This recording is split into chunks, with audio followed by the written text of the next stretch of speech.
See, now watch. It's not really about this fine little...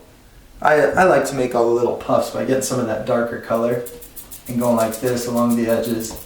See, because that's a realism technique that adds some real sharp little details that look nice. But it's not necessarily what makes the cloud look like a cloud. The colors matter more than any other technique. So watch how I'll just take the white. I'm going to get a general shape of a cloud, and then by having a much looser technique and just adding in the shadows on the lower portion of the cloud, it's going to look just as much like a cloud. If someone walks into the room, they're not going to say, oh, that one doesn't have all the nice little details in it.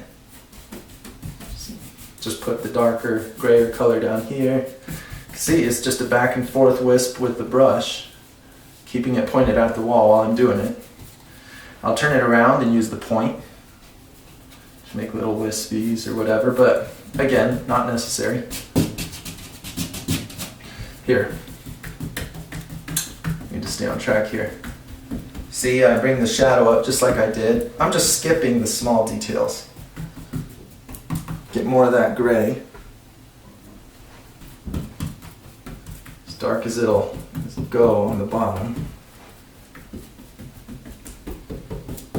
Some up here. That cloud's kind of behind this one, so I'll make the bottom of this upper cloud.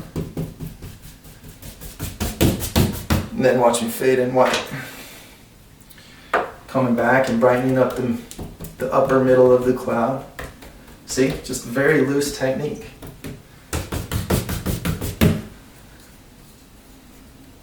Then I'll drag this across to kind of, it is nice to have the colors faded, or blended, not faded, blended.